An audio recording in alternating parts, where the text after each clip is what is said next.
अब जैसे इन शंकराचार्यों के साथ ऐसे ही दया करी दाता ने आपके ऊपर करी ना, ये साची उपराणे ना जो सन 2009 में अक्टूबर में हमने इनके पास निमंत्रण भेजा था, प्रार्थना पत्र चारों शंकराचार्यों पर रजिस्टर्ड भी और स्पेशल भगत भेज कर उसे साइन करवा के लाए कि आप आइए आध्यात्मिक ज्ञान चर्चा सतलोक आश्रम बरवाला में करिए। इसी आश्रम में निर्धारित किया था, ये बन रहा था उस समय।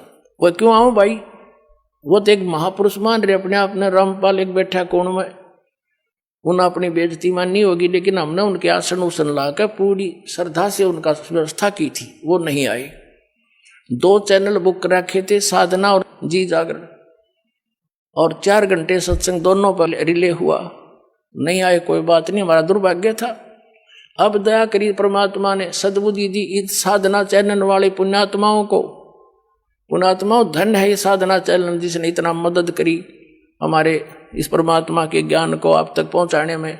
जिस भी चैनल पर चलाओ थे तीसरे दिन हाथ खड़ा कर लेते, क्यों धमका दे इनको दूसरे, क्यों उनकी पोल खुल रहती सबकी। ये आपके शत्रु है, मित्र नहीं है। सन 2003 में आस्था चैनल पर चला था हमारा प्रोग्राम, 6 महीने चला था और सबके में आलण लग गया था। इन नकलियों को पता लग गया, इन्होंने तुरंत उसको धमका डरा कर बंद करवा दिया। हमने सिर पटक लिया, किसी चैनल वाले ने चलाया नहीं। फिर कुछ दिनों के बाद ये साधना चैनल नया नया खुला था, इस पर कोई गाहक नहीं था, हमने कोई ओटे नहीं था, हमारा नो जोड़ बैठ गया। तो इसने मुंह मांगे पैसे भक्ता ने दिए इसको, और ये चलाएगा। मालिक की दया है, लीला तुसी की। पहले इसका कवरेज बहुत कम थी, तो उस क्षेत्र के लोग खूब परिचित हुए। थोड़ी देर तक गालम गाला हुए, मारे गए फोन पर भी गालियां दें, क्या बकवास कर रहे हो, बंद करो इसको। तो बड़ा संघर्ष के साथ निकल के ऊपर आए हैं पुण्यात्माओं। और अब जो भी सुना इस प्रोग्राम को, आंखों से आंसू गिरते हैं। कहाँ छुपी थी ये सच्चाई, कहाँ भूले बैठे थे हम भगवान को, आसपास भी नहीं थे दाता के।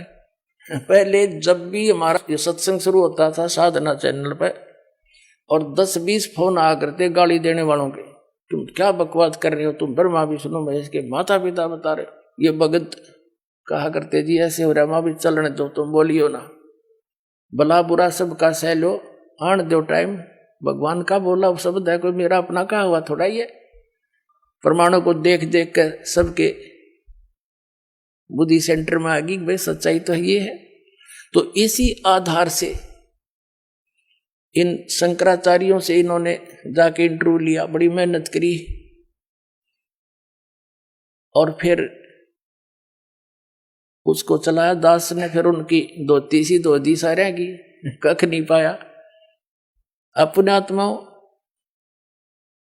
एक इंटरनेशनल स्तर के चैनल है दोनों, जी जागरण और ये साधना। डिश टीवी पे यू चल है, एयरटेल पे यू, और बाकी बहुत स्थानों पर केबलों पर आता है, और सब पे आध्यात्मिक ज्ञान चर्चा चला दी। और उनके मुंह में जबान नहीं रहा, सदमा सा हो गया सबके, सांस नहीं काटते। बोलो बताओ, या तो मैं गलत कह रहा हूं तो बताओ, रामपाल गलत कह रहा है बताओ कितने चूज हो गए वो सारे। कहते हैं तारा मंडल बैठ कर चांद बड़ाई खावे, उदय भया जब सूरज का स्यों तारों छप जावे।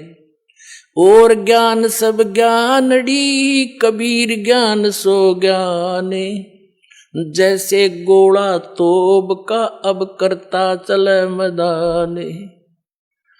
अब ये सब मैदान छोड़कर भाग गए जितने संत हैं, बोलते क्यों ना, जवाब दो। तो इससे बुद्धिमान समाज समझ जाएगा कुछ दिन में कि कख नहीं इनके पास, और बुद्धिमता इन महापुरुषों की ये होगी। ये स्वयं कह दें भाई, कोई बात ना। देखो वही सदग्रंथ है जिनको मान्य मानते थे, उन्हीं में प्रमाण दास ने दे दी। ये सच्चाई है तो इन्होंने भी कहना चाहिए इस बात को। और कोई इसमें हार जीत नहीं होया करती, हार जीत तब मूर्ख आदमी बना कर। हम परमात्मा के बच्चे हैं, सारे कष्ट पा रहे हैं यहाँ पर, और इनका बहुत बड़ा उपकार हो जाएगा जब अपने मुंह से जल्दी कह देंगे ना, तो सब समझ जाएंगे वे सचमुच सच्ची कहे हुए। क्योंकि कुछ एक संतों ने तो ये कह दिया है कि रामपाल की पुस्तक नहीं पढ़ना, रामपाल का सत्संग नहीं देखना। तो क्या वो मित्र है उनके? वो तो दुश्मन है। सबका सुनो सत्संग और कंपेयर करो, सबके साथ तुलना करो, तो संत नहीं है। जैसे ईसा मसीह जी ने कहा था कि ये तुम्हारे जो गुरु हैं ये तुम्हें बहुत अच्छे लगते हैं, बड़े शरीफ दिखाई देते हैं, पर ये तुम्हारे दुश्मन हैं। ये भेड़ नहीं, ये भेड़िए हैं। तुम इनको भेड़ समझते हो, ये भेड़िए हैं, तुम्हारे जीवन का नाश कर रहे हैं। हरी नहीं बात था, उसको क्रश करवा दिया था। वो उपकारी आदमी था और उन दुष्टों ने अपना, क्यों उसमें शिक्षा थी को नहीं, राजाओं को बका दिया, प्रजा को बका दिया और उस महापुरुष को क्रश करवा दिया, उस महापुरुष को। और वही तरीका दास के साथ अपनाया था करुत्था कांड कराने के लिए। लेकिन अब मालिक का साथ था हमारे और उसका वचन था, प्रमाण हमारे साथ थे, सीडी हमने बनाकर समाज में भेज रखी थी। तो वही काम दास के साथ करना था। करुत्था कांड झूठ झाट बोल कर, अफवाह फैला के, इतना अफवाह फैला दी जब समाज में मुझे मारने के लिए कि इसको मार भी देंगे तो जनता ने कहेगी ठीक हो गया, निकम्मा आदमी था, मारना चाहिए था। उसी उद्देश्य से उन्होंने फिर आक्रमण किया करोथा आश्रम पर। इस मुख्यमंत्री हरियाणा के भूपेंद्र सिंह हुड्डा के कहने से, क्योंकि ये भी आर्य समाजी है। और महर्षि दयानंद की पोल खोल दी, मैंने वेदों से तुलना कर दी उनके सत्यार्थ प्रकाश की। और इतना ही कहा था, भाई आप इसको सत्यार्थ प्रकाश महर्षि दयानंद का लिखा हुआ मानते ही हो, और ये महर्षि दयानंद कहता है कि वेद सत्य है, वेदों में जो लिखा है वो मुझे मान्य है, और इसके अतिरिक्त मैं किसी की बात को स्वीकार नहीं करता। तो वेदों से तुलना कर दी कि महर्षि दयानंद कह रहा है कि परमात्मा पाप नाश नहीं कर सकता।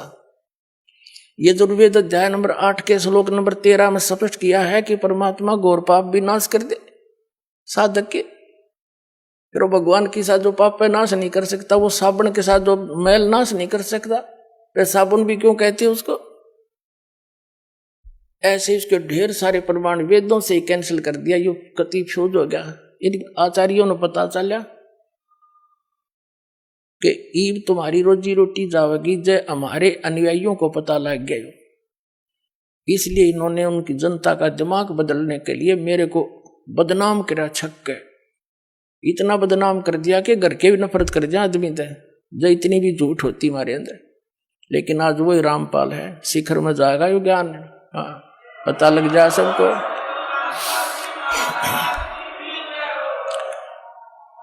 तो ये अब ये सफल नहीं हो सके। एक तो साथ कबीर समरस शक्ति हमारे है, और हम कति सारी साची और प्रमाणित बता रहे हैं, जिस कारण से ये ईब सांस घोट कर बैठ गए, बिरानी क्वित पहुंच गए, आसपास भी नहीं है।